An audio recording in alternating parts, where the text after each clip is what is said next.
Hello everyone, Alistair Gold here. Apologies for looking absolutely knackered, but you're looking at the face of a man who not only had to put up with that pretty woeful performance from Tottenham Hotspur last night, but on the way back from the stadium managed to hit the biggest pothole possible on the M11 and had to, in the pouring rain after midnight, change my tyre by the side of the road. Not getting back till rather late, so that's why I look a bit knackered. Although probably the performance of Tottenham probably took its toll as well, as I'm sure it did for many of you. I think the biggest problem was so predictable. I think we in the press box were all certainly looking at each other after some of the saves, after Son hitting the post, and just kind of looked at each other and went, oh, they're going to score, aren't they? They really are. And I could see on social media, everyone's saying exactly the same. This is so going to end up with a late Fulham goal. And it did. It's no coincidence that Spurs have the third worst record for dropping points from winning positions this season. They've thrown away 10 points from winning positions. That's only bettered, if that's the expression, by Brighton, who have thrown away 12 points from winning positions, and Sheffield United, who have chucked away 11. It's not good enough. And, of course it leaves you to wonder, what the hell will they be with those 10 points? Flying high. We know exactly where they'd be, but obviously we can't play what if. But it was just so disappointing. And Mourinho afterwards, it was very much the old not me gov kind of comments and quotes, and there was some shifting blame onto the players, and I think just the way they were set up was probably the starting point. Actually, we'll come to that in 1 second, because I just want to talk about the defence quickly. The defence, all eyes were on it. Obviously, conceded another kind of sloppy goal. Obviously, Aurier slightly out of position. Sanchez coming across, getting turned. Dyer just being completely out-jumped. I don't know whether that was due to the kind of knee injury he picked up in the first half, but it was just a combination of errors. And Mourinho kind of said afterwards, we just keep conceding those kind of goals. But it's really weird when you look at, if you just look at stats alone when it comes to Tottenham's defence, that goal was only the fourth goal from open play in the Premier League that Spurs have conceded this season. They conceded 12 from mostly set pieces. There was an own goal, obviously, as well. But ultimately, when you look at it on paper, Spurs have still got the second joint best defensive record in the Premier League, which, when you watch a game like last night, you do wonder how.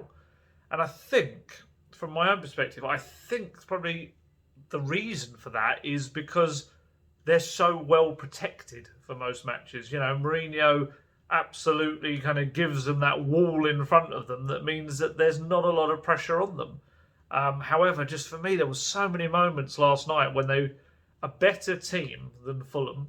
And that's no disrespect to Fulham, because they played very well. But I mean, I suppose I mean more a team with more attacking threat. Obviously, they didn't have Mitrovic, but a team with more attacking threat, I think, really could have got in behind Tottenham yesterday, because there was a massive irony. I mean, let's get into the whole way they're set up. 4 central midfielders. I got kind of wind of that before the match. I think I'd stuck some kind of tweet out saying I think we're going to see a plethora of central midfielders today, because he played Winks, Sissoko, Højbjerg and on Dembele, and I suppose you could argue that Eric Dyer in a former life was a central midfielder as well, so you had 5 technically who could all play in central midfield. Obviously they weren't all playing in central midfield.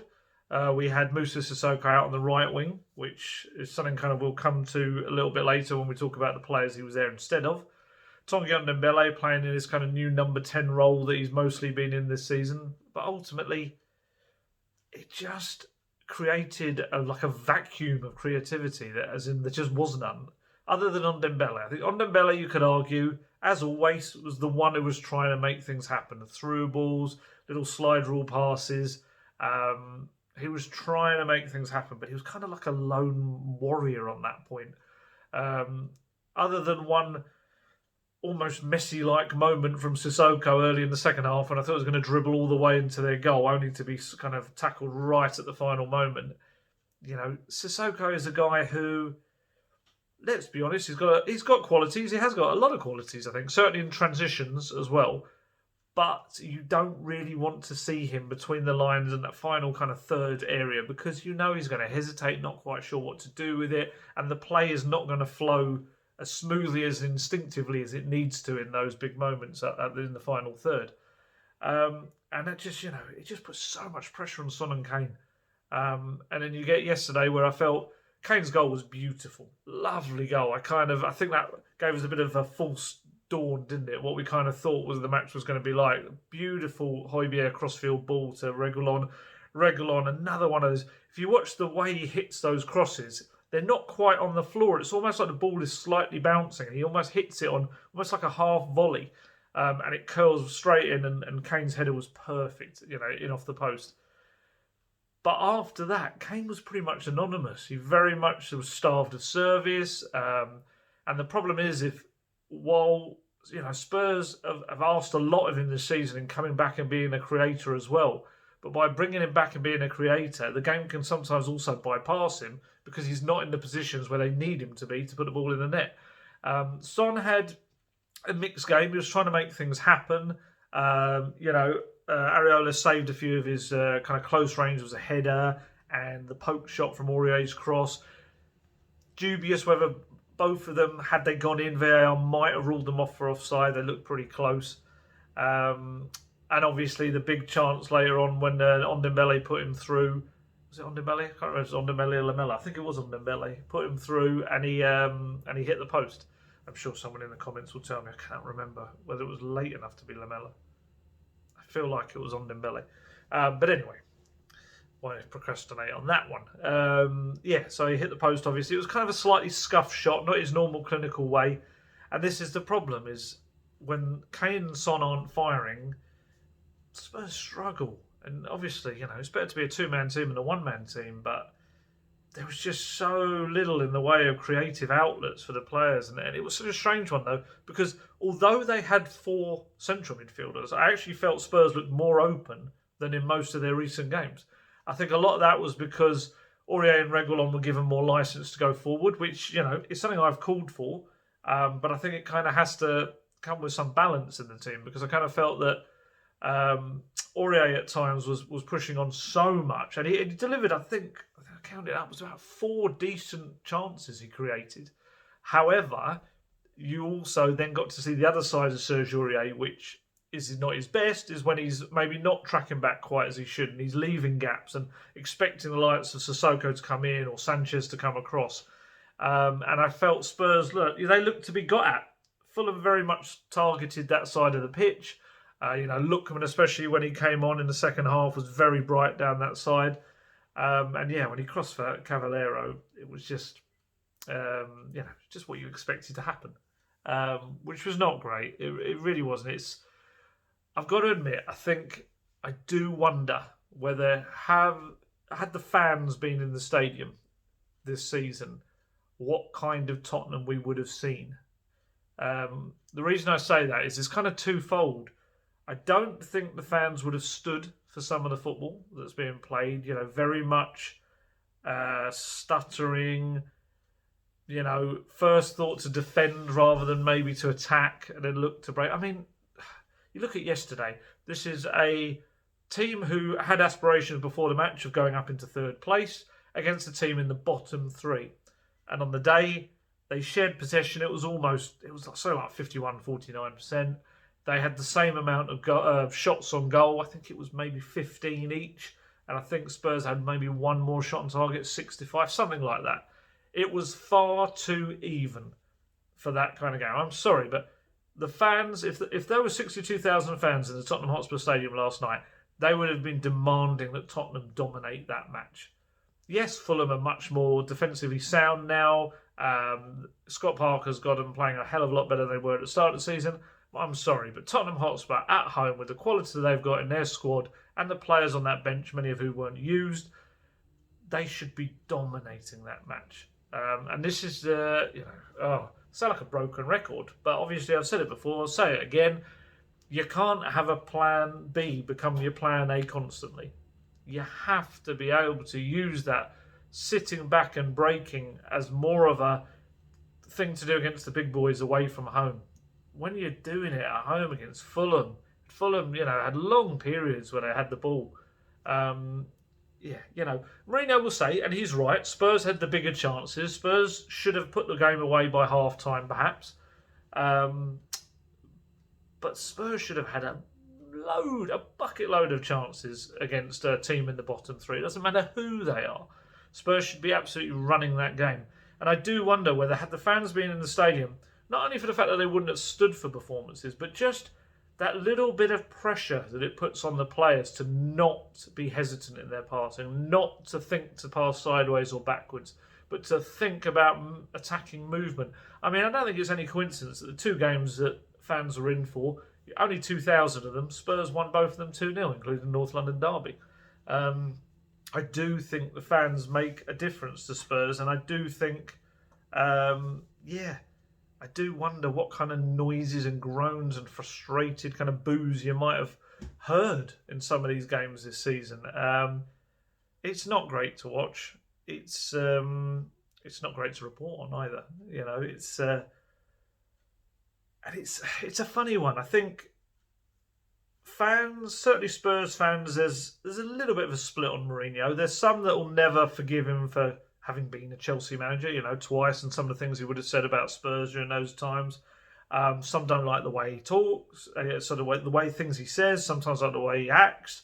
Some obviously think he's, a fantastic manager who just wins. And obviously I don't think you can deny that. That is something that his CV suggests.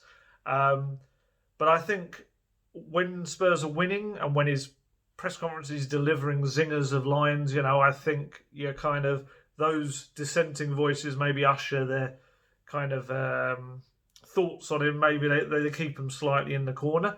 But then when you get games like yesterday, all kinds of everything comes back out into the open. And I do wonder how that fan and Mourinho bond is going to develop over the season. And like I say, especially when fans come back into the stadium. Because at the moment, it's not great. It's really not great. And, we can't escape the bench. We cannot escape the bench at all. For me, I even said it pre-match. I was like, there's so much quality on that bench that if this formation, this tactic of, playing with Sissoko at a higher role, I presume it was to provide Aurier cover and to give them something a little bit more to think of with his kind of his strength and his running kind of with the ball just kind of headlong like he does. But I kind of felt that if that didn't work, then you had all of these terrific players on the bench, game-changing players. But ultimately, they weren't coming on. Dele Alli not coming on. Gareth Bale not coming on. Lucas Moura, who knows how to score a goal? Certainly as an impact sub, doesn't come on. Brought Eric Lamela on, who thought had a bit of an impact. I wouldn't say it was a massive impact, but I think he threaded a ball through to someone. Maybe that was a Son chance. I don't know. You remind me, as you can tell, far too knackered, and I've mixing up my Son chances. And then Carlos Vinicius came on, and I'll be honest, after his hat-trick at Marine in a very different kind of game, obviously against a team so many levels below, and his hat-trick, I don't think he barely touched the ball against Fulham. I kept trying to even struggle to remember. I think I remember maybe one touch. And that was it. Those were the two subs. And it's very difficult to understand the logic behind that. Let's start with Delhi. The whole Delhi situation, I think, is one you can understand. I previously, whatever it was, a couple of months back, you could say, especially when there were 7 subs, Spurs are winning games. They're smashing the likes of Man United, Southampton, scoring goals with plenty. You kind of think, okay, especially with Bale's arrival, I can see why he's not getting on that bench. With the way they're playing at the moment and struggling for creativity, I don't get why he's not getting minutes. You kind of lose the logic and the reasoning behind it. He posted an Instagram story photo after the game, just him on the way back looking utterly bored and frustrated with his hand on his face. It didn't have a caption and it didn't need one. It kind of said everything in the image. And I think especially a few days after having got a lot of praise from Mourinho at Marine, Marine was not a game that you could judge any player's performance. Even it's probably like the first game you'd imagine where someone scores a hat-trick, a summer signing scores a hat-trick, and no one really cared because Marine, it was all about Marine on the day. A brilliant day for them. But ultimately, these are bin men, people working for the NHS, people working on track and trace system, teachers, stuff like that, whose other job, like their second job, was playing football. So you cannot really throw any weight behind any senior players and the way they played. But what you could take from it, something Mourinho said as well, was the attitude, the professionalism, and that was something that Dele Alli really showed. And he got praise from Mourinho for that. So to then, a few days later, having earned that, then not get any minutes on the pitch, it was kind of like, I don't get the logic of it. There's no carrot and the stick, carrot on the end of the stick kind of thing. There's no reward for doing things that are asked of you. It's a very strange way to deal with a player. Even last season when Dele had a bit of a ropey season, in and out, he scored 8 goals, laid on 4 assists in 25 matches. So you're talking about a direct involvement in 12 goals, 25 Premier League matches, almost a goal every 2 games. So why, if you need someone to come on and either create or score a goal, would you not think of turning to Dele Alli and giving him some minutes? It's almost kind of starting to become a little bit stubborn, a bit weird. And Dele's situation now, he's almost stuck because he's not playing. Spurs very reticent to kind of loan him out right now because of Lo Celso's injury. Lo Celso, Mourinho isn't putting an end date on it at all at the moment. It could be weeks, could be another month. And if that's the case, squad-wise, can you afford to let Dele go? Because especially with the 9 subs now, they don't really want to let him go on a permanent deal unless it was an incredible offer. But let's be honest, in this kind of current times that football clubs find themselves in, it's unlikely to be a major offer. And the thing is, it's also a kind of time when you don't really want to sell players at such a low price. Because say Dele, say you sold him for a fee which would have been ridiculous for him a couple of years back, but say, 25 million, something like that. Then, 6 months, a year down the line, 18 months, he smashes it wherever he is, gets his full mojo back, goes back to the play. He's only 24. This is what I think sometimes people forget. He suddenly becomes a 60, 70, 80, 90, 100 million pound player. We cannot underestimate, whatever his dip in form, how good Dele Alli can be and what he has shown, outstripping the scoring records of the likes of Gerrard, Scholes, Lampard, all these players. He can be a phenomenal player. And I think there's certainly a sense within Spurs of that would look so stupid and embarrassing if we sold him low and then, what happened. I think ultimately they want him to kind of spark back to life at Spurs, but the relationship with Mourinho, it's just, like I say, it's a bit weird. And I don't get, my hope is that if anything comes of this kind of the performances, the dull, listless performances right now, is that maybe Dele does get some minutes. Maybe against Sheffield United, he's told, go on in, show us what you can do. And he shows what he can do. And then there becomes absolutely no argument in keeping him out of the side. That's kind of what I hope. But, football, and Mourinho's a stubborn guy. He will ultimately kind of do what he wants. But Steven Bergwijn, he was a doubt before the game. Obviously didn't make it. Wasn't fit enough to take part. Mourinho told me a couple of weeks back? I think it was maybe the Leeds match. He said that he's been having some little muscular issues at the moment that are stopping him from training at full intensity. So they're obviously trying to give that a little rest at the moment, just see if they can not cure it, but at least put it into the background for a bit. And then you got Gareth Bale. I don't know if there's a bigger indictment of the current situation of Gareth Bale than Moussa Sissoko starting at right wing ahead of him. And that's not to do down Moussa Sissoko, but It's more to say Gareth Bale, is one of the world-class players.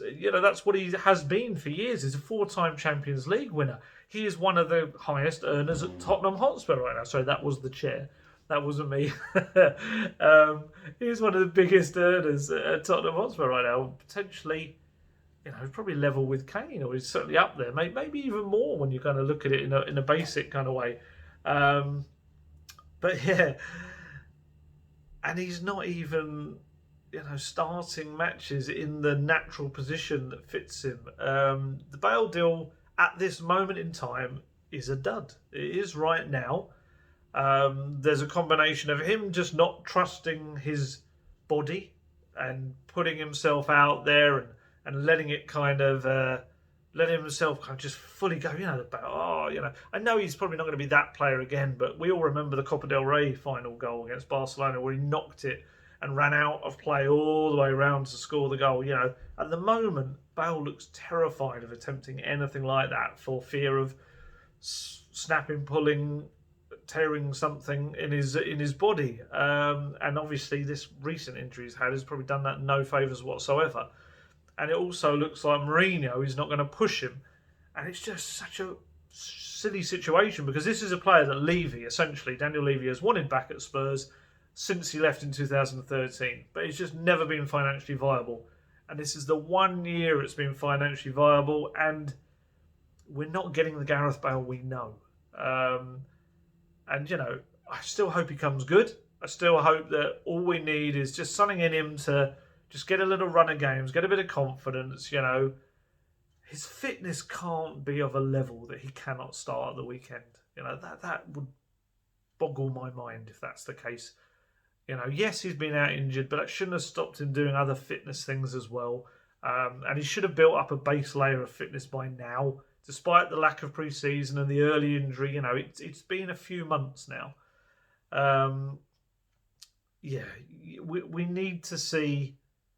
We need to see a little more of a glimpse of the old Gareth Bale. And I just found it bizarre. Like last night, he was sat there kind of really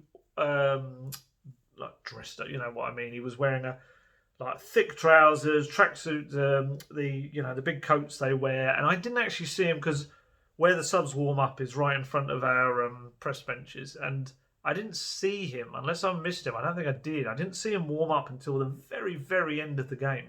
It was almost like there was no intention really of ever bringing him on.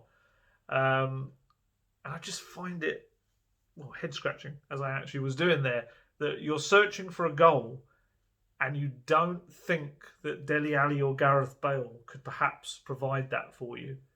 A little bit of a flash of lights there. I'm not going to get a power cut.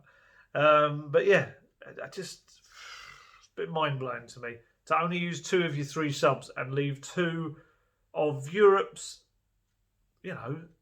most well-known goal-scoring midfielders on the bench. I didn't get it. I don't get it. And Mourinho did that thing he does where he kind of threw the players slightly under the bus afterwards. In terms of what did he say? He said about yes, you could say is about organisation, but also it's difficult things, individual skills, individual ability, and it's as simple as that. As if to say the players aren't good enough. It was no secret that in the summer window, obviously he wanted central defender, and he wanted Milan Skriniar. That didn't happen. Inter priced Spurs out of it, and they never eventually could really kind of meet in the middle. Then they brought in Joe Rodon, a different kind of long-term prospect, as it were, but also one that they felt could do the job quite soon. But obviously, his integration has been very much hampered by not being able to play in the Europa League. He was all right against Marine, but like I say, again, can't really judge too much on that. I'd say the only players you could really judge in that game were kind of the younger players. Obviously, Alfie Devine making history with his goal, becoming the youngest ever player and goal scorer for the club. And Harvey White did pretty well. There was a little bit of a worry, I think, with him.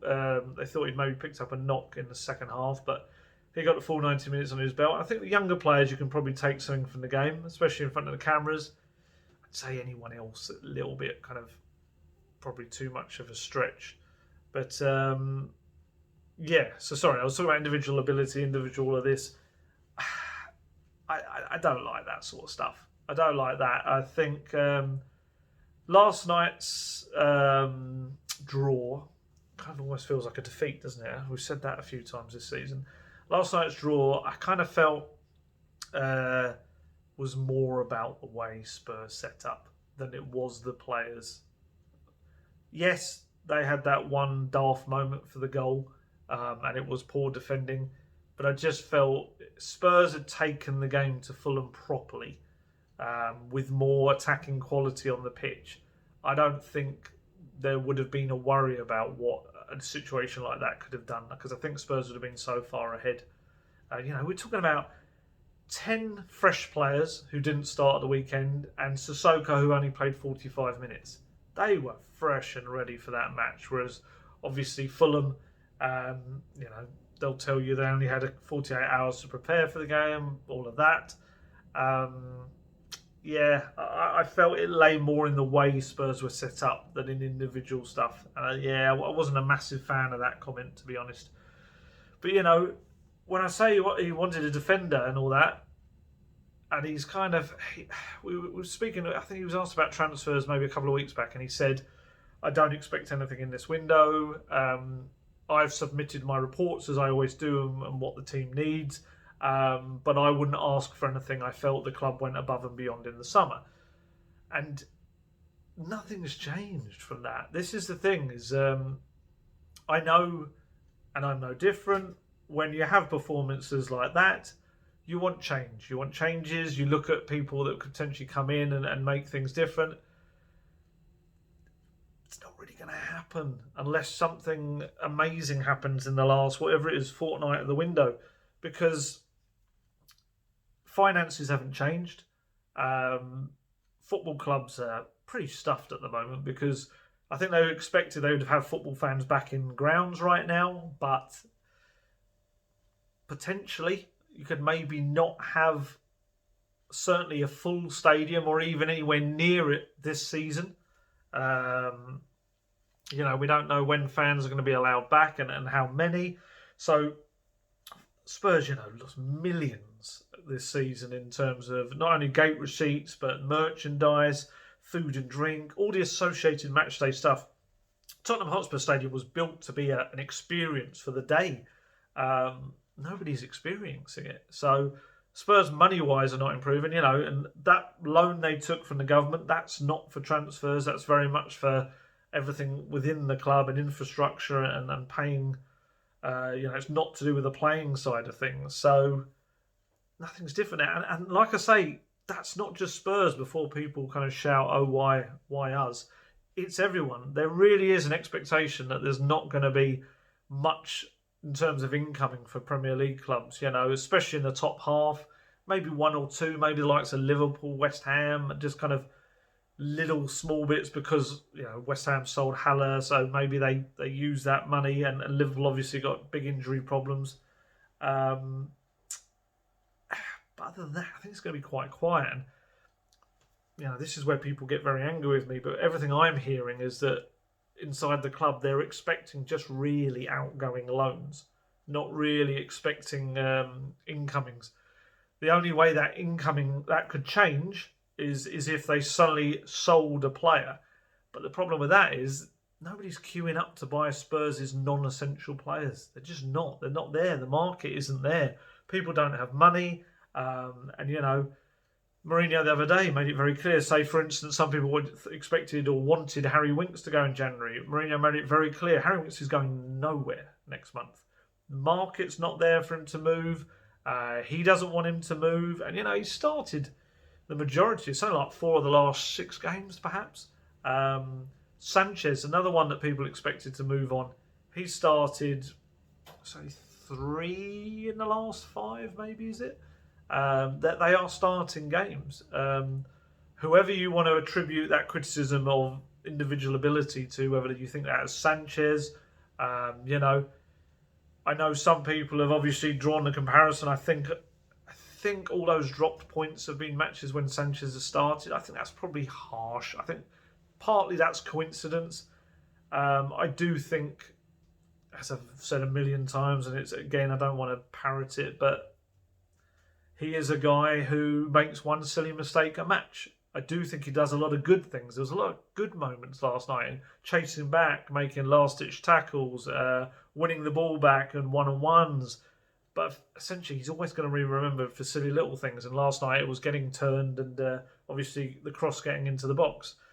But this is the problem. And I hate to sound so boring, but I really do. You know, I did a podcast the other day and I was asked millions of questions about transfers, and everyone had to say, yeah, well, if the finances were okay and they didn't have squad problems in Europa League and, you know, that's like, I hear myself and it bores me. But unfortunately, I then see, you know, blah, blah, player X, Y, Z linked with Tottenham Hotspur. And then I get asked, is this happening? It must be happening. They're saying it's in the final stages. And it's like, no, it's not. You know, I saw, was it Juan Aranjo, the 19-year-old right back at LA Galaxy was one I saw on, I was just about to set off for the game at Marine. I saw that one. Again, there's nothing in it. It's a guy that they've had watched, I understand, the Spurs, but ultimately not one for this window, maybe in the future, very young guy. I saw loads of stuff about Eder Militao. I'm not sure how you pronounce it. The young 23-year-old Real Madrid defender. I think he turns 24 this month, I think. You know, people saying that Spurs are desperate to get him in through the door. I'm just told that's not the case. That he's a good player, probably not massively high on their priority list of players. But ultimately, the squad situation just doesn't allow Tottenham to do these deals. And yes, I know it frustrates people, and I will have people in the comments. Every time I mention it on Twitter, everyone always says, why only Tottenham, or why should this stop them? But I'm going to say it very quickly, and apologies for anyone who's heard it a million times. Tottenham have a bloated squad in terms of foreign players. In the Europa League, they have 3 players over their limit that they can't even get into the squad who would normally play. So Paulo Gazzaniga, Jedson Fernandez and Joe Rodon, who joined after the registration date. You could also throw in there Danny Rose if you want, but obviously he's not in any squad. So, even just to get Joe Rodon into the Europa League squad for the knockout stages, you'd have to have someone, a foreign player, leave that squad. So try and work that out in your head who you'd sell from that squad. And I know people have their certain ones they'd sell, but they've got to be realistic. So you're throwing Sanchez at me. Spurs spent 40 million on him. He was a club record signing. Spurs are not going to cut their losses and take 20. But whatever you tell yourself, I saw someone on Twitter told me the other day, just get cut price for deals for them all. Get them out of there. Not how it works, especially at Tottenham Hotspur. It just doesn't work that way. No way on earth would Spurs accept 20 million for a player they bought for 40 million, 2-3 years ago. 2017, I think he was, wasn't he?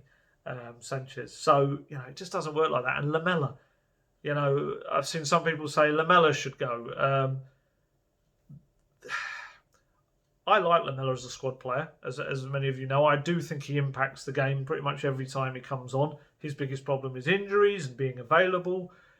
But I also there's not as I said earlier, people aren't queuing up for Spurs' squad players. And obviously, if they're not queuing up, the money is not there. I think Danny Rose has found this. I think Danny Rose maybe expected that he was going to rock up at some club, not Milan, as we know, but it just hasn't been the case.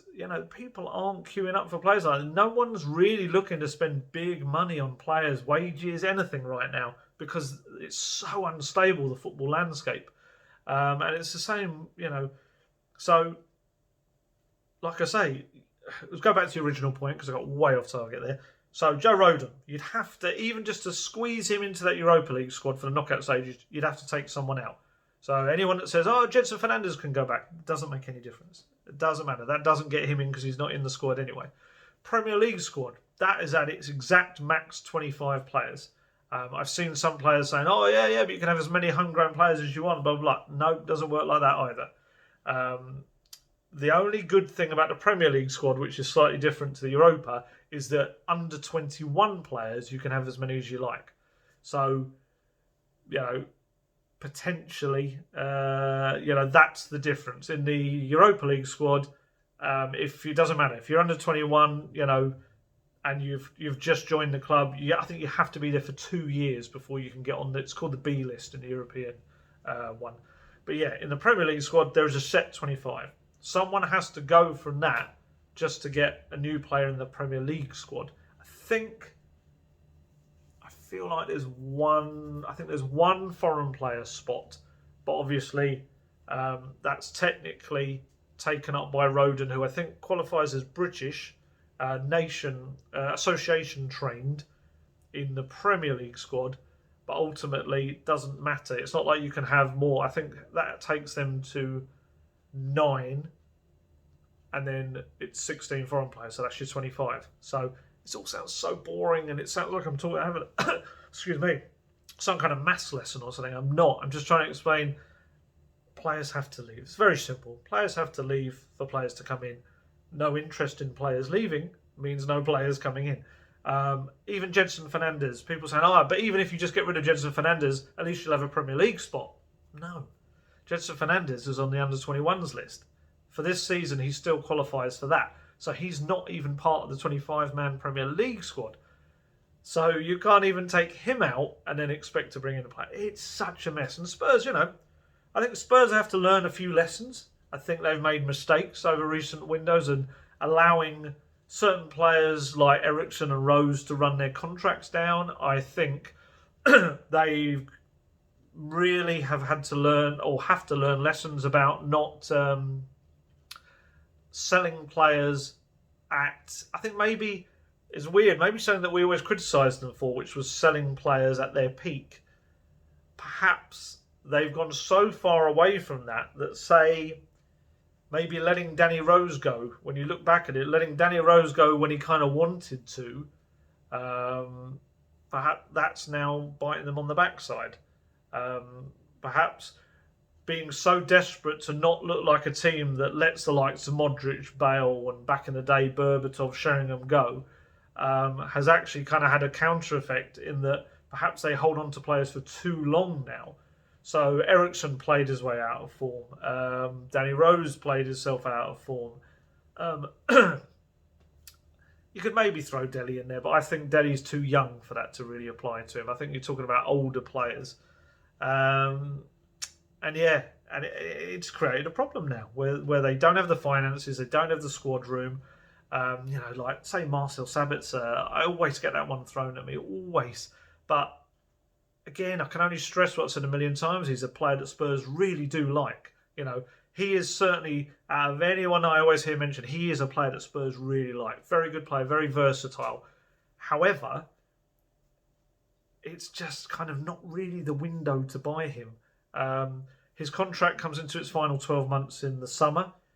Noises from Germany suggest that Leipzig probably aren't going to be able to tie him down to a new one, certainly at the moment. And I think they're talking about not even looking at that until the spring. So really, it's very similar to the Højbjerg deal. I think Spurs will very much look at that in the summer when the price just plummets in that last 12 months. And suddenly, you're buying a very good player for a very good price. There'll be competition, but there's competition anytime you go for a player. It's all about kind of convincing him, like they did with Højbjerg, that there's only one place that's good for him. So yeah, sorry to say it, but unless something happens and they suddenly get an out of the blue, very tempting offer for a player on the fringes that they didn't expect, there's not going to be the room or money to then bring another player in. And after last night, I don't want to be the one telling you that, because I know we all want a fresh injection of something exciting. But ultimately, if you're a Spurs fan, you know that they don't do a lot of business in January anyway. Lucas Moura was a rarity. Dele Alli was signed and then sent back to MK Dons for the rest of the season. And then last year was very much, they brought in Jedson and Bergwijn, but that was about a new manager kind of essentially trying to stamp his mark a little bit on a team, and also having injury problems that he had to deal with back then. This is a different kind of time. Mourinho, as he said himself, was very well looked after in the summer in terms of it was a terrific transfer window. We can't look back on it now and with hindsight and all that and not kind of say it was. Some very good players. Reguilon and Højbjerg obviously have been absolute stars so far. Others still to prove their worth, but in terms of the squad, there's a lot of depth there. And I think Mourinho, he'll make little comments. He'll kind of suggest if performances don't go his way, it's because he's not getting what he wants. It's a pattern that he's done in his career. But I still believe the squad he started the season with is enough for him to do very good things with. It's down to him to use them, though. I think that's been one of my biggest criticisms, I think, of Mourinho this season, is been that it's just the lack of use of some of the players. Obviously, we've spoken about Dele and Bale and people like that, but it's almost like he doesn't want to stray too far from his trusted 12, 13 players. And when he's got a squad, I think, as deep and varied as he's got, I think you let them go. You let them go for it. Tailor the squad to the best that it can be, rather than squeeze it into kind of the square pegs into round holes that you want it to be. There's a lot of talent in that squad, and I think ultimately for Mourinho, his aim is to do better than Mauricio Pochettino did. Thus far, we haven't seen that, and we haven't seen it in terms of where they've got to. League Cup final, yes, but Spurs did that in the first season under Pochettino. The football hasn't been as good, and certain players, you could argue, Kane, when he's not starved of service, has played some of his best football this year. So has Son. But ultimately, as a team, they haven't hit the performances they did under Pochettino. And obviously, Poch went off and won his first trophy within 11 days of PSG, albeit I think it's like the French version of the Community Shield. So while it's very nice for him and it's great for his CV, I don't think he'll be doing somersaults about it. And hopefully for him, it leads to more. But Mourinho needs to really work out this squad and perhaps sit down with the likes of, I may have said this before, sit down with the likes of Kane and Lloris and his trusted kind of guys, Højbjerg as well, and Dyer, and talk through exactly what the players also feel. A little bit of, you can't have too much democracy, obviously, the manager's got to be in charge, but certainly taking on board what players are saying, and whether that's slightly adapt and be intuitive with the way you kind of manage the team. Who am I to suggest these things? His CV suggests that he will get, his way brings success. It's just a way that's not very palatable right now for the fans, and certainly not easy on the eye. And like I say, transfer-wise, I can't see him changing his squad this month. Mostly, like I say, about outgoing loans. Jack Clark went off to Stoke, which is a good deal for him. Stoke trying to change the way they play from playing with wing-backs to looking to go to more 4-3-3. And he's expected to get a lot of football under Michael O'Neill as they change that up. So that's really good for him. And, Spurs' loan deals have probably been, on the whole, their biggest successes in terms of the squad. You've got Oliver Skipp absolutely ripping up the Championship, having a superb time there. I asked Mourinho the other day about, is he tempted to bring him back? He said, selfishly, I would really like to bring him back. But I think he's doing so well and he's looking to go for titles and the mentality that brings you and the physical nature of him playing 3 games a week. He said, I think it's going to be really good for him. And then he made it very clear he'll be back next season. So, again, this is the other aspect of the January window, is you could go out and say, let's bring in another defensive midfielder, and then you block Skipp's path, who is, honestly, I know I go on about Skipp because I've been very fortunate to watch him through the age levels come through. Skipp will be a very, very, very good player for Tottenham and potentially Højbjerg's partner in the midfield. And you look at Sessegnon's. Sessegnon's kind of getting a lot of experience at left back and left wing back with Hoffenheim. That's going well for him as well. Troy Parrott, bit of a different loan. He hasn't scored yet. He's got 1 assist. He won a penalty about a fortnight ago, maybe a week ago. But for him, it's about toughening him up. Playing in the Championship, learning the way, and he's, from what I understand, is settling down there, is starting to kind of understand what's being asked of him. And I think you'll see him benefit towards the end of that loan. So all of these players have to come back and kind of be assimilated back into the squad. So it's all very well saying let's sign A, B, and C in January, but actually it could go against you. I think in the summer, Mourinho sits down with Levy, Steve Hitchin, and they properly look at what next season's squad should look like. But I think for now, I still maintain it's a very good squad. Just about Mourinho using it properly. So where I've waffled on a bit too long there, especially when you're frustrated, you tend to do that. Sheffield United up this Sunday. I shall be heading up there. And we've got another press conference tomorrow as well. Poor old Mourinho, but he's doing a hell of a lot of press conferences right now. And we're kind of trying to have to keep thinking up new questions for him. And, it's fun and games. That's football. And a lot of people like to suggest questions, which is great. I see a lot of frustrated staff about, ask him, does he know why he's doing this? And fans think that. And I get that. I get the frustration. It's very slightly different atmosphere when you're actually in the press conference and you have to ask things in a certain way because you get to know when a manager shuts down, when a manager doesn't respond. You have to term things in a certain way. It's very much a kind of to and fro process. But I get the frustration. I get it. I would be very interested to see a manager in a press conference where it was only fans rather than journalists. I'd be intrigued to see how that worked out.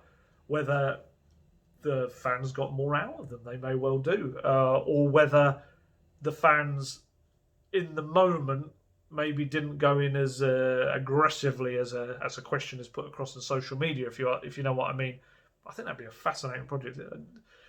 Fans forums are not a thing that are kind of alien. It's just something that Tottenham don't really do. I remember one with Poch and Levy, maybe 2-3 years back. But yeah, that should be a more regular thing. Make them a little bit more accountable to the fans. Obviously now we're not at a stage with everything that's going on where that can really be a possibility. But I would really like to see that be a thing. Maybe in the summer perhaps when everything's back. Maybe I shall try and ask the powers that be at Tottenham, see if that's actually something that could happen. Because I'd like people to have their voice. My role, as I've always said, is to try and give a voice to what hopefully a lot of fans want to know and what would ask about. But ultimately, there's only so far I can go as a journalist because, like I say, managers shut down, managers don't give you particularly great stuff, and it doesn't always work like that. But I try my best. But yeah, so I'm going to head off now. I shall catch up with you again after Sheffield United. Hopefully a better performance, hopefully more positive things to talk about, and obviously we'll keep updating you on the transfer window. If anything is going to happen, I will do my best to let you know. So, as always, stay healthy, stay safe, look after yourselves, and I'll catch you later. Bye.